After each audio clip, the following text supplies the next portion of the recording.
Olá a todos, sejam bem-vindos a mais umas Palavras Cruzadas. Queria dizer um olá em especial ao Adriano e ao Pedro, dizer que é sempre um gosto poder partilhar convosco estes momentos e fazermos mais umas Palavras Cruzadas. Queria começar, como é hábito, pelo nosso versuário, dizendo também o título da nossa lição, e depois queria que vocês falassem sobre um pouco o que é que acharam desta lição. O título é A Hora da Glória, a Cruz e a Ressurreição. E o versuário diz o seguinte: Disse-lhe, pois, Pilatos: Logo, tu és rei? Jesus respondeu: Tu dizes que eu sou rei. Eu para isso nasci e para isso vim ao mundo, a fim de dar testemunho da verdade. Todo aquele que é da verdade ouve a minha voz. Adriano, começava por ti. O que é que tu achaste da lição desta semana? Quais são os pontos que tu gostavas de realçar sobre este episódio, desde a condenação de Jesus até à sua crucificação e bem como depois de Jesus ressuscitar? Olha, Bruno, admiro muito de nós termos chegado até aqui, não é? Em mais uma jornada desta lição do livro tão precioso, né? Do discípulo amado de Jesus Cristo, propriamente o João. E veja aqui que nós chegamos aqui na paixão de Cristo, não é? Finalmente aqui, Cristo Jesus, ele que veio com uma grande missão, com um grande papel para cumprir aqui na terra e também para os nossos dias, não é? Com a promessa que já era dita desde o Velho Testamento, a gente vê muito isso, né, descrito no livro de Salmo, e que se cumpriu nos dias de Cristo Jesus, não é? Muitas pessoas viram aquilo ali, e aqui, logo começando aqui, não é? Por esse título, a gente vê aqui um paradoxo de todo o livro, não é? Quando nós iniciamos ali, desde o primeiro capítulo, não é? Onde mostra a Trindade presente ali, submetendo, como nós falamos na lição anterior, não é? Desde o livro de Gênesis, e a gente vê aqui que do capítulo 1 até o capítulo 11, o João foca-se em falar um pouco a respeito dos sinais, não é? Nós falamos muito nas primeiras lições sobre os milagres, não é? Propriamente dito nos outros livros dos evangelhos, né? De Mateus, Marcos e Lucas. E aqui a continuidade, não é? Do capítulo 11, propriamente ali ao meio, até o capítulo 20, vem falando a respeito mais ou menos de 2 semanas e meia, acredito eu, que foi este episódio da vida de Cristo Jesus, não é? Aonde muitas das vezes muitos pensavam que ele já seria entregue, mas ele dizia que não, que ainda não era o momento, não é? E aqui a gente vê, já ao capítulo 20, finalmente se cumprindo, não é? A consumação, não é? Dos séculos que todos aguardavam, não é? Que Cristo Jesus finalmente cumpriria o seu papel.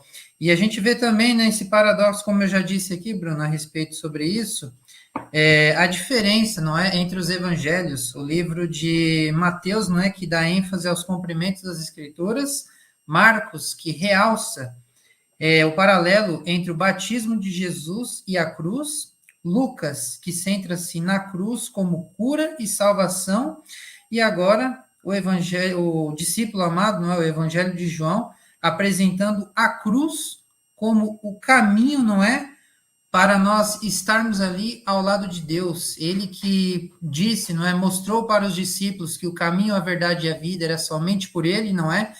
E quem estivesse ligado a ele estava ligado ao Pai, e aqui finalmente Cristo Jesus concretiza toda essa obra maravilhosa que é a sua própria vida, onde todos puderam ver esse testemunho maravilhoso.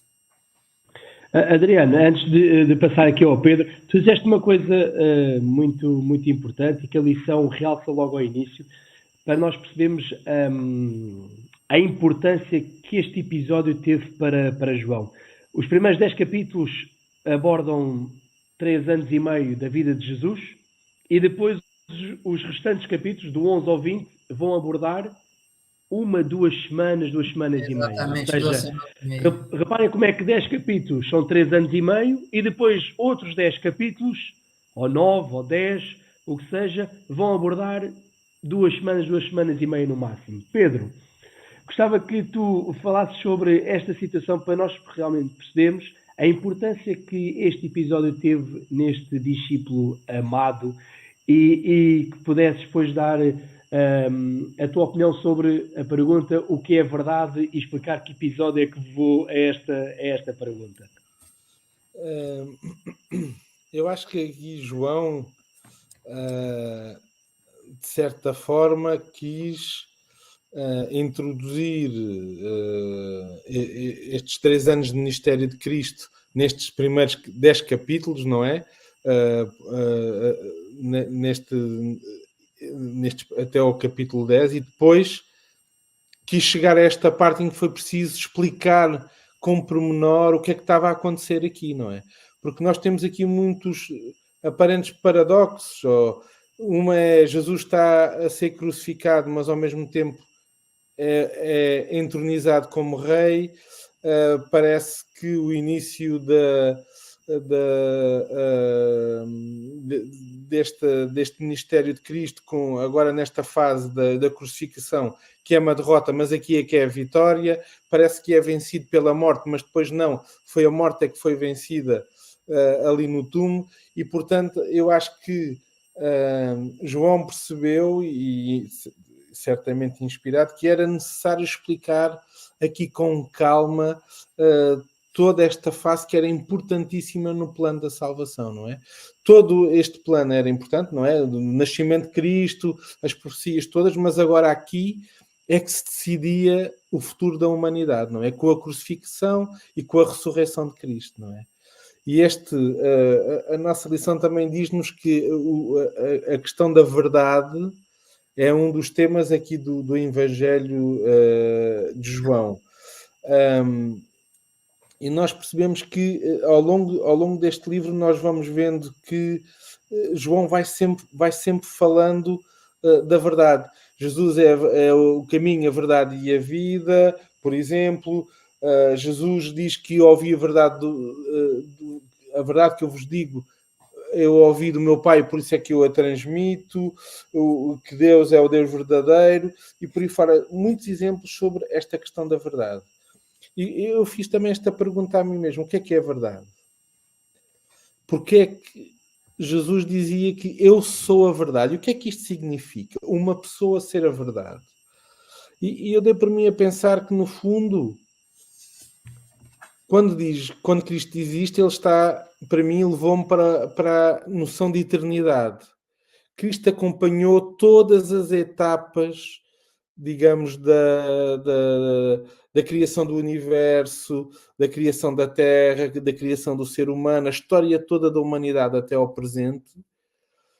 E, como ele é verdadeiro e nele não há engano, como diz a palavra de Deus, ele é a verdade no sentido que nos pode demonstrar e explicar como é que as coisas realmente são, o que é a realidade.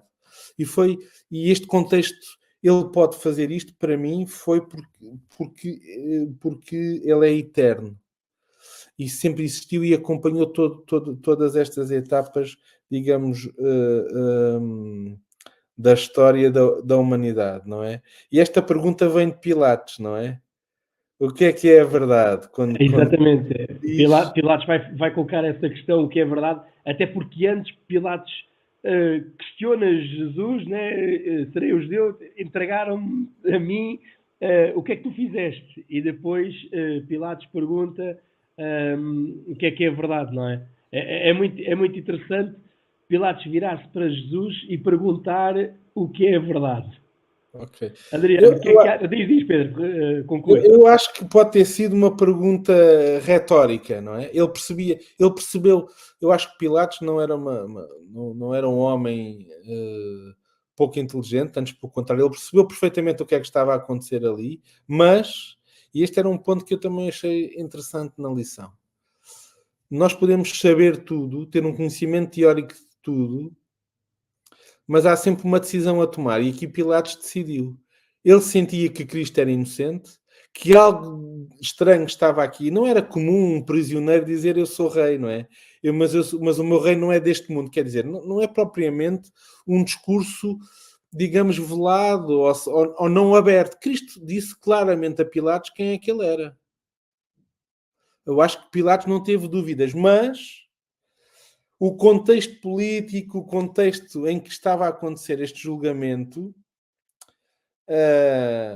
fez com que Pilatos ponderasse entre optar entre eu vou ser justo e vou libertar Cristo porque ele não é culpado de nada, ou, em termos políticos, a vantagem para mim é eu condená-lo como os sacerdotes estão a pedir, e ele acabou por optar por esta segunda via. Não seguir aquilo que era, porque nós vemos repetidamente, João diz isto, Pilatos veio cá fora tentar... ok, então eu vou, e acabou por dizer, eu vou libertar um, não é? Portanto, na esperança que escolhessem Cristo. Digamos que ele foi tentando, mas chegou a uma altura em que, ok, os meus benefícios sobrepõem-se aos meus valores, não é? Então, é muito isso. Não é? É isso que estás a dizer, e Adriano, agora eu gostava que falasses um pouco sobre esta parte do eis o homem, em que Pilatos, calhar, aqui demonstra a primeira fraqueza, em que vai pedir num concurso famoso que nós conhecemos, em que havia uma ajuda que era a ajuda do público, e Pilatos vem cá fora e vai tentar persuadir ali o povo a escolher Jesus, a colocar a decisão ali em Jesus. E há a célebre frase, eis o homem. Adriano, fala-nos sobre este episódio quando Pilatos traz Jesus à multidão para decidir o futuro do próprio Jesus.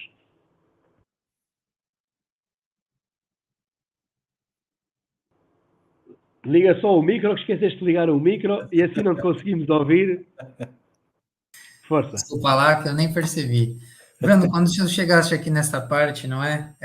De Pilatos, isso nos submete, acredito que estava eu e tu também, na lição 7, na terça-feira, dia 12 de novembro, nós falamos a respeito de Pilatos, não é? E ali nós lembramos que Pilatos, ele foi um testemunho involuntário, não é verdade? Por conta de... Exatamente, estávamos juntos nessa lição. Estávamos juntos e falamos a respeito disso, não é? E aqui foi interessante, porque Cristo Jesus, quando saiu do Getsêmani, não é? Ele foi levado perante Anás, seguida perante Caifás, o sumo sacerdote, e depois 2 vezes perante Pilatos. E ali nós vemos, né, neste episódio, que Cristo Jesus perante Pilatos, Pilatos fica atônito, ele não sabe como resolver aquela situação, ele entra e sai do pretório, não é, que era o nome ali, onde tinha o grande juiz, porque Pilatos ali, ele tinha esse poder, não é, de julgar se seria morto ou se daria liberdade a ele. E aqui, Bruno, a gente vê um episódio muito interessante, que Pilatos relembra um costume que acontecia todos os anos para o povo judeu, não é verdade? Ele libertava, não é? Um dos que estavam presos ali, não é, para que fosse liberto, e propriamente seria quem? Algum dos que fosse dos judeus, que teria cometido algum erro, alguma coisa ali, e Pilatos queria propriamente que fosse Cristo Jesus, não é? Ele buscava algo que pudesse ali, não é? Tirar, não é? Livrar a pele de Cristo Jesus daquela situação, mas ele colocou perante ali, mais uma vez, não é, Cristo Jesus. A gente vê aqui nesse episódio que Pilatos, naquele momento, ele entra outra vez, faz essa pergunta que o Pedro já referenciou aqui, não é, a respeito do que é verdade. A gente sabe que essa resposta dele foi retórica, foi só para quebrar aquele momento entre os dois ali. Ele nem deixa Cristo Jesus, não é, responder, ele já volta ali, já toma as suas próprias decisões e coloca ali, não é, uma veste em Cristo Jesus e pede para que os soldados, não é, coloquem uma coroa feita de espinhos em sua cabeça. E ali ele leva Cristo Jesus perante, não é, como tu disseste ainda há pouco, a multidão, para que todos eles ali decidissem, não é, quem que deveria ser liberto. E aí naquele momento coloca quem também que entra aqui na cena? Barrabás. E Pilatos faz a seguinte pergunta, né, a quem desses aqui vocês querem que seja liberto, não é? O rei dos judeus ou este homem aqui que é um ladrão, um salteador entre todas as nações e que causa terror aí? E todos pediram o que naquele momento, não é? Como é dito aqui no versículo 40. Então gritaram todos, do capítulo 18 ainda, novamente, não este, mas Barrabás. Ora, Barrabás era salteador, não é? Então as pessoas gritavam, Barrabás, Barrabás, e a Cristo Jesus, não é? No versículo 6 do capítulo 19, os principais sacerdotes e os seus guardas gritaram, crucifica-o, crucifica, não é? E aqui, Bruno, como tu disseste ainda, no versículo 5, não é? Saiu, pois, Jesus, trazendo a coroa de espinhos e o manto de púrpura. Disse-lhes Pilatos, eis o homem, não é? Aqui a gente lembra o que foi dito propriamente por João Batista lá no início do livro, não é? Eis o Cordeiro de Deus que tira o pecado do mundo. Mais uma vez, Cristo Jesus sendo apresentado, e agora desta vez, não é? Para os seus, para os judeus, mas eles propriamente rejeitando a Cristo Jesus e não aceitando, querendo que ele fosse crucificado, não é? É algo muito interessante, né, Bruno, não é? Ao contar com a piedade do povo, Pilatos parece estar a procurar um modo de libertar Jesus.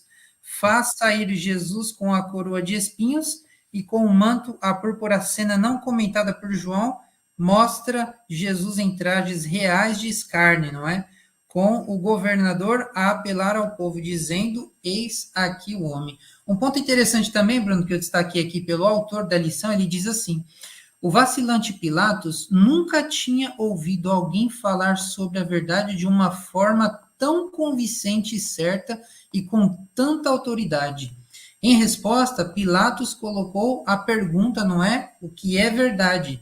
Infelizmente, também, não é? Por mais focados em nós e não estamos centrados em Cristo. Então, a gente vê ali que Pilatos, naquele momento, ele estava mais focado nele, não é? Ele tinha preocupação, né, com o seu poder, por ser um governador, por ter que guardar as leis e cumprir com tudo aquilo que era designado por César, não é? Porque os sacerdotes cobravam muito ele, não é? Tu tens que cumprir com as leis de César, não é? E ele, então, coloca ali, lava as mãos, não é? Como a gente disse lá na outra lição, Bruno, e coloca toda a culpa e tudo aquilo que seria decidido nas mãos dos judeus. Pedro, há aqui uma parte da lição que eu achei muito interessante, em que diz o seguinte, que é um contrassenso, aquilo que nós temos vindo aqui também a estudar. Um governante pagão quer libertar Jesus, enquanto que os líderes espirituais da nação queriam detê-lo. Olha, sabiam, mas queriam detê-lo. E depois a lição lança-nos uma pergunta que lição é que nós podemos tirar deste facto. Para além disto, para além de comentares este aspecto muito, muito interessante, nós depois saltamos para a parte do está consumado. Fala-me sobre um pouco este episódio de quererem crucificar Jesus e depois da parte do consumado. Eu pensei um pouco nisto, não só na outra lição, mas durante a lição desta semana também, que é diferente nós termos conhecimento, nós podemos ser profissionais da religião, digamos assim, e não ser afetados pelo Senhor da religião. Por Deus, pelo Espírito Santo, eu posso estudar teologia, apresentar as coisas de uma maneira, saber as coisas todas, mas isto não faz de mim um cristão. E era aqui que estava a acontecer. Estes homens, o terem nascido judeus, o virem desta linhagem do povo de Deus, não fazia deles verdadeiros povo de Deus, porque não tinham o discernimento. Isto é muito... Quer Pilatos, quer estes homens escolheram não aceitar Cristo. Digamos que aqui não houve dúvidas. À medida que nós temos vindo a caminhar ao longo do livro, Cristo foi muitas vezes claro naquilo que dizia e era quase indesculpável eles não perceberem quem é que estava ali. Agora, eu vou sempre, digamos, escolher. Eu escolho aceitar este homem como filho de Deus, como Salvador ou não. E muitos destes homens escolheram não. Pilatos estava convencido, mas não, eu não vou salvar este homem, eu não vou libertá-lo. E estes homens, estes sacerdotes, estes fariseus, que viram os milagres de Cristo, que viram a pregação de Cristo, a quem Cristo disse claramente, eu sou o Filho de Deus, eu vim para salvar, eu vim para ensinar, escolheram rejeitá-lo. E isto fez-me pensar que muitas vezes nós estamos à espera de sentimentos para fazer escolhas. E não são os sentimentos que digamos, que nos devem condicionar as escolhas. Ou seja, o que é que eu quero dizer com isto? Às vezes nós dizemos assim, eu não tenho vontade de estudar a palavra de Deus e estou à espera que em mim brote, digamos, esta vontade, esta paixão pela vontade de Deus. Enquanto eu não me organizar, não me disciplinar, não reservar tempo para estudar a palavra de Deus, não der tempo à palavra de Deus para atuar em mim, eu nunca vou ser transformado. E, portanto, são escolhas que nós fazemos. E estes dois grupos, digamos, Pilatos e os sacerdotes, fizeram uma escolha em condenar Cristo, não é? Assim como Cristo fez uma escolha, que é, eu vou até à morte. Fez esta escolha no Getsemane, e nós vemos aqui, quando ele grita, está consumado, Cristo percebe, ok, agora eu cumpri a minha parte neste processo da salvação. Deus vai cumprir a sua, digamos, Deus Pai, ressuscitando Jesus. E depois agora há a nossa parte, que é a nossa escolha. Nós aceitamos ou não. E assim como Pilatos fez, e como os sacerdotes, nós podemos escolher sim ou não.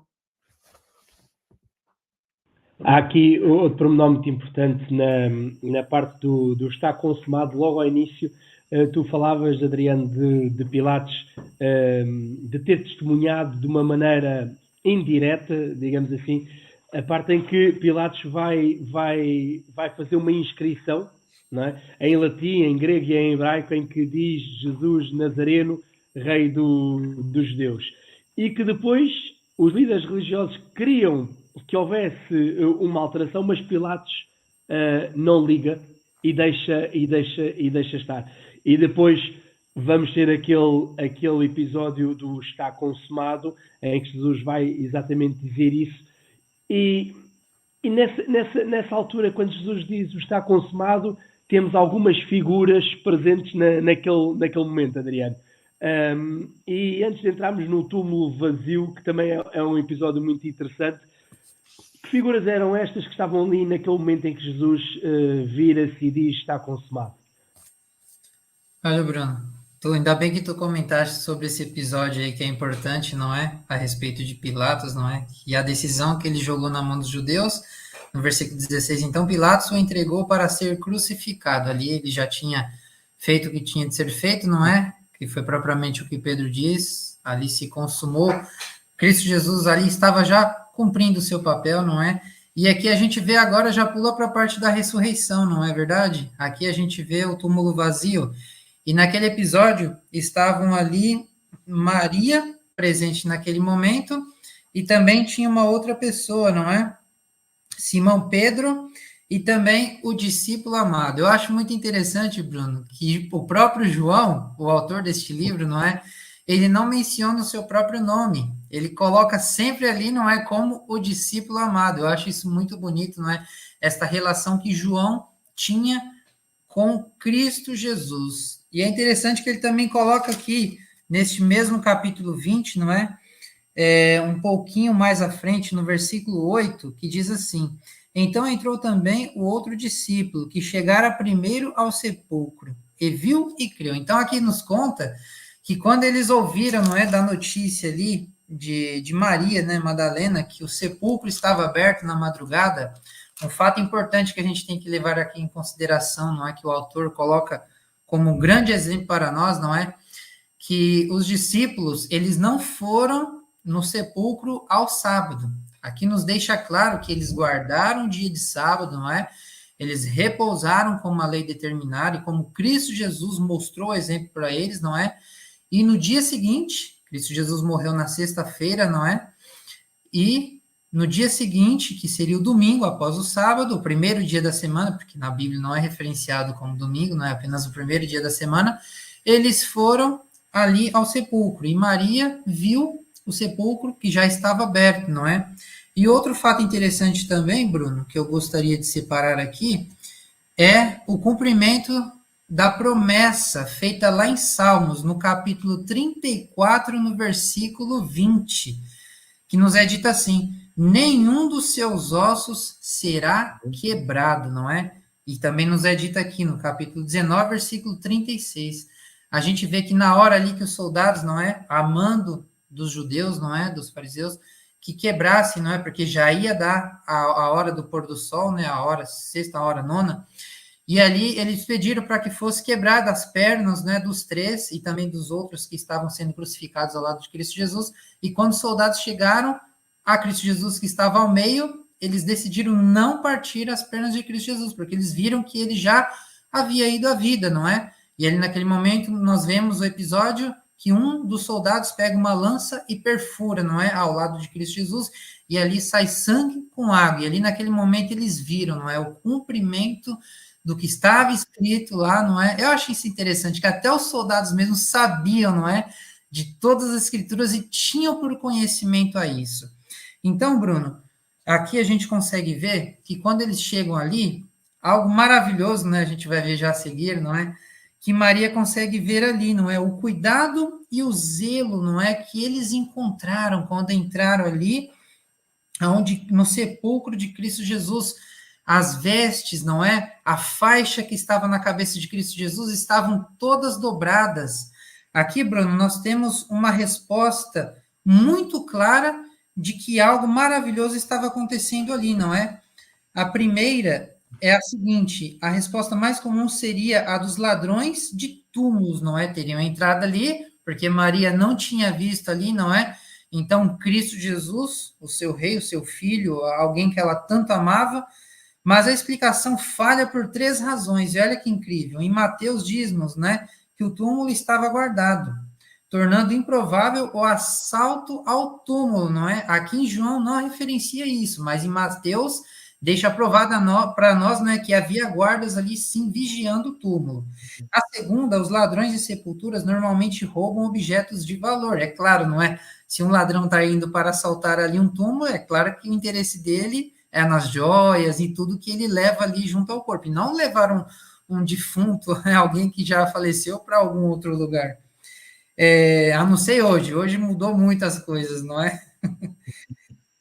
Não corpos em decomposição. E a terceira hipótese, os ladrões de sepulturas estão com pressa e não dobram os panos da sepultura, não é? Como foi encontrado ali por Maria, né, Bruno? Então a gente vê ali, não é? Uma prova concreta, por isso que o discípulo amado, quando ele entrou ali no túmulo e viu como tudo estava bem cuidado, dobrado, não é? E não viu Cristo Jesus, para João já foi uma confirmação do que Jesus já havia predito e ensinado para eles, não é? Durante todo o evangelho de João, não é? Durante toda a história que os discípulos passaram amando Jesus. É muito interessante este episódio do túmulo vazio e destes pormenores das vestes, das roupas, digamos assim, estar tudo dobrado, estar tudo como deve ser. E é interessante ver que João, ao olhar para aquele cenário, teve a certeza do que é que tinha acontecido. Ficou ali descansado. Mas Pedro, parece que Maria não teve ali a mesma reação a seguir. Não é? É muito engraçado. Eu gostei muito deste episódio do túmulo e da reação de João e da reação de Maria, porque isto leva-nos para os tempos de hoje, que às vezes tu dizias há bocado, e bem, nós podemos ter o conhecimento, mas depois não aplicarmos, digamos assim. E nós percebemos que duas pessoas que conviveram com Jesus perante um cenário e duas perspectivas diferentes. Uma em que tem ali a certeza do que é que aconteceu e eu quero acreditar que, Adriano, imagina a cara de João quando entra naquele momento e vê tudo arrumado, tudo pronto, o que é que poderá ter passado na cabeça de João de ter dito aconteceu, já ressuscitou. E Maria, nós sabemos que Maria fica com lágrimas nos olhos, não é, Pedro? O que é que acontece com Maria? Eu acho que havia aqui tanta emoção de um lado para o outro nestes homens, no coração destes homens, que eles não sabiam bem o que é que haviam de acreditar, o que é que haviam de fazer, não é? Repara, Maria, ok, racionalmente nós podíamos pensar assim, então, mas ela já percebeu que Jesus ressuscitou, porque é que ela está a chorar? Porque é que ela faz esta pergunta como se de repente já não acreditasse na ressurreição? Que é, tu és... Jesus aparece, não é? Junto a ela não reconhece. Portanto, provavelmente estava a chorar, estava perturbada, não reconhece, não reconhece a voz, não reconhece a pessoa. E Jesus pergunta-lhe, mas porquê é que choras, mulher? E, és tu o jardineiro? Foste tu que levaste o corpo? Se foste tu que o levaste, diz-me onde é que está para eu ir cuidar dela. Bom, aqui eu pensei em várias coisas. Uma delas era, onde é que estão os outros discípulos? E só Maria é que está ali, Maria Madalena. De todos aqueles que passaram tanta coisa com Jesus, fizeram milagres, fizeram tudo mais, esta mulher é que está ali. Isto é um ensino para nós. Às vezes nós olhamos para nós e não vemos grandes capacidades ou achamos que não temos valor nenhum para a obra de Deus. No entanto, muitas vezes são esses que têm os papéis mais relevantes, porque se entregam a Deus. E, portanto, Maria é a única que está ali. Apesar de onde é que está João, onde é que está Pedro, onde é que está Mateus. Eles tinham ido embora, não é? Tinham visto, tinham ido embora e Maria volta ali volta ali à espera de qualquer coisa, não é? Tal e qual. E Adriana, há aqui um aspecto muito curioso. A aflição de Maria a perguntar onde é que está o corpo. Onde é que está o corpo? O desespero de Maria, porque tu disseste, Adriana, aquilo, Jesus é crucificado perto do sábado, sexta-feira à tarde. Não houve tempo para fazer uma preparação, digamos assim, um luto, como deve ser, ao dia de sábado e depois de domingo acontece este episódio. Ou seja, como estás a dizer, Pedro, foi tudo muito recente, muitas emoções, e Maria chega ali e depara-se com aquela situação, onde é que está o corpo de Jesus, e fica transtornada e começa a chorar. E esse aspecto de dizer, a pensar que era o jardineiro, alguém que estava atrás, porque há uma frase muito interessante que Jesus vai dizer a Maria. Nós sabemos que estavam 2 anjos, certo? A lição fala-nos sobre esse aspecto, e Jesus vai dizer o mesmo que os anjos dizem a Maria. Adriano, o que é que este episódio é realmente interessante, e aquilo que tu dizes, Pedro, e os outros discípulos, onde é que eles estavam? Para que é que foi Maria que ficou ali? Que simbolismo é que tem uma mulher que não era um dos 12, não era um dos discípulos, e é aquela que fica ali e que chora por não ver o corpo de Jesus.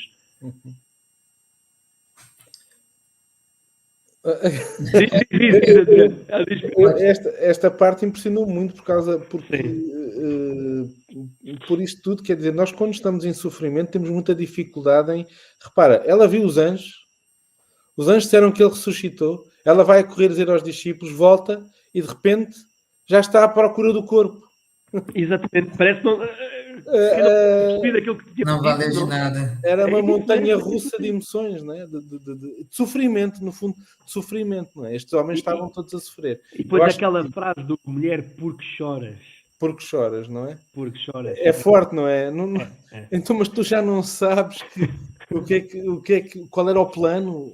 Eu já disse, os anjos já disseram, não é? E aqui Jesus revelou-se a Maria e ela percebeu então, quando ele chama pelo nome dela, provavelmente ela notou que era da maneira especial como Cristo se dirigia a ela, e ela aqui reconhece. Pois há aqui um pormenor interessante também, Jesus diz, não me detenhas aqui, eu ainda tenho que ir para o Pai. Exatamente. Coisas que é interessante do ponto de vista teológico estudar porque é que Jesus disse isso, o que é que estava aqui em causa, mas eu tocou muito aquela questão que falámos há bocado, agora já estamos assim um bocadinho de jeito de conclusão. Sim. Da preocupação de Jesus estando na cruz, pedindo a João para cuidar de Maria, não é? De sua Maria. mãe, não é? E para Maria cuidar também de João. Engraçado. Que seria quase como substituto, o filho substituto, né? Jesus iria embora, mas ele entregou um ao outro, João e Maria, um ao outro, para cuidarem um do outro. E isto é um reflexo muito grande daquilo que é Cristo. Apesar do sofrimento, o propósito principal é cuidar da humanidade, não é? E minimizar o sofrimento das pessoas, o sofrimento trazido pelo pecado. E mesmo ali na cruz, naquele momento difícil, Jesus teve esse cuidado com a sua mãe e com João. E isto também me marcou muito em termos de quem era este homem, de quem era Jesus, do que é que ele sentia, como é que Deus se relaciona connosco. E achei que foi muito importante este apontamento de João aqui no seu Evangelho. Adriano, 1 minuto para a conclusão. Bruno, eu acho interessante a gente também ressaltar, não é, o que é dito lá no livro de Paulo, em 1 Coríntios, não é? Capítulo 15, versículo 12 até o 20, não é? A gente vê as palavras de Paulo ali dizendo, né, porque se Cristo Jesus morreu, né, por nós, então nós temos essa certeza, não é, de que a salvação é somente por ele, não é? Paulo descreve ali em todos esses versículos, não é? A importância da morte de Cristo Jesus para cada um de nós, não é? A gente tem essa certeza, não é? Que o próprio João começa dizendo lá no 1º capítulo, não é? Que o mundo foi criado por Deus, não é? O pecado entrou por um homem, e também por um homem em Cristo Jesus entrou a salvação. Essa é a certeza plena, não é? Que nós temos aqui deste episódio maravilhoso, não é? A concretização de Cristo Jesus, não é? Que nós vemos da sua missão, o seu papel, e acredito que cada um de nós também temos, Bruno, esse papel importante de estarmos ligados inteiramente a Cristo Jesus e cada dia nos renovarmos, não é? Essa certeza plena de que quer morramos, quer vivamos, não é? Somos do Senhor, nosso Cristo Jesus. Chegamos ao fim desta lição. Acho que é uma lição, tal como outras, é uma lição que nos toca bastante. Perceber que este está consumado foi para cada um de nós, que é direcionado para cada um de nós, e de perceber que realmente nós, quando estudamos a lição, quando investimos tempo na lição, aprendemos sempre mais alguma coisa. Seguramente que nós, os três, já tínhamos abordado estes episódios diversas vezes, mas ainda assim, desta vez, aprendemos mais qualquer coisa sobre a lição. E por isso este é sempre o desafio que nós fazemos, é que possamos passar mais tempo com Deus, que possamos ler a lição e claro, que possam seguir também as palavras cruzadas. Adriano e Pedro, foi um gosto enorme, como sempre, e resta-me despedir e até uma próxima. Obrigado. Um abraço. Um grande abraço.